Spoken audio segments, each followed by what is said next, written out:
ఈరోజు మనం ఎన్నో హెల్త్ బెనిఫిట్స్ ఉన్న రెడ్ రైస్ లేదా నవారా రైస్తో ఇడ్లీ ఎలా తయారు చేసుకోవాలో చూద్దాం. నా పేరు స్వర్ణ. Welcome back to my channel Sandy Sunny vlogs.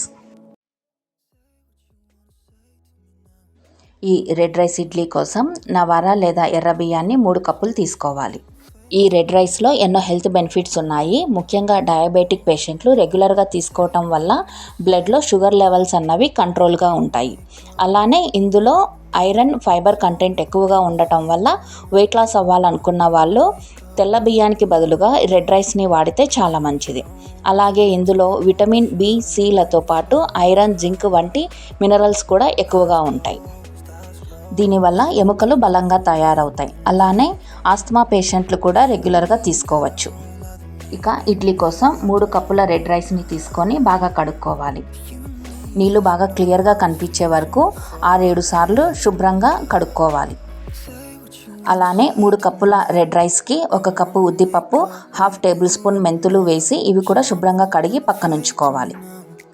ఈ రెంటిని కనీసం 7 గంటల పాటు బాగా నాననివ్వాలి. తర్వాత ఒక మిక్సీ జార్లోకి తీసుకొని ముందుగా ఉద్దిపప్పుని ఫైన్ పేస్ట్ చేసుకోవాలి. మనం మిక్సీ జార్లో దోశ పిండి కానీ, ఇడ్లీ పిండి కానీ, లేదంటే వడకి కానీ వేసినప్పుడు నార్మల్ వాటర్ కాకుండా చల్లటి నీళ్ళతో కనుక మనం గ్రైండ్ చేసుకున్నామంటే గ్రైండర్లో వేసినట్లే పిండి అన్నది చక్కగా పొంగుతుంది. ఇప్పుడు రెడ్ రైస్ని కూడా ఇలానే ఫైన్ పేస్ట్ చేసుకొని రెండింటిని కలిపి చేతితో ఇలా చక్కగా కలుపుకోవాలి. ఇప్పుడు దీనిపైన ఒక మూతని మరీ టైట్గా పెట్టకూడదు, కొంచెం గాలి ఆడేటట్లు పెట్టాలి. కనీసం 12 గంటల పాటు అలా పక్కన ఉంచాలి. ఉదయానికల్లా పిండి చూడండి ఎంత చక్కగా పొంగిందో, ఇలా పర్ఫెక్ట్గా వస్తుంది. ఇప్పుడు పిండిని ఇలా బాగా కలుపుకొని మనకు కావాల్సినంత పక్కన ఉంచుకొని మిగతాది ఫ్రిడ్జ్లో స్టోర్ చేసుకుంటే 2-3 రోజుల వరకు మనం ఇడ్లీలకి వాడుకోవచ్చు. ఇప్పుడు పిండిలో కొద్దిగా ఉప్పు, కొంచెం బేకింగ్ సోడా వేసి అవసరమైతే కొద్దిగా వాటర్ వేసుకొని బాగా కలుపుకోవాలి. ఇడ్లీలకి పిండి ఎప్పుడు కొంచెం జారుడుగానే ఉండాలి. మరీ గట్టిగా ఉంటే ఇడ్లీలు బాగోవు. ఇప్పుడు ఇడ్లీ ప్లేట్కి నెయ్యి కానీ ఆయిల్ కానీ అప్లై చేసుకోవాలి.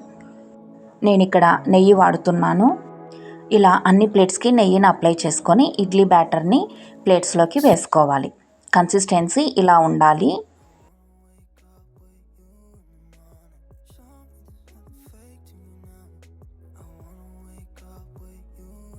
ఇప్పుడు ఇడ్లీ స్టాండ్ని ఇడ్లీ కుక్కర్లో ఉంచి మంటని హై ఫ్లేమ్లోనే ఉంచి ఒక 15 నిమిషాల పాటు ఉడికించుకోవాలి.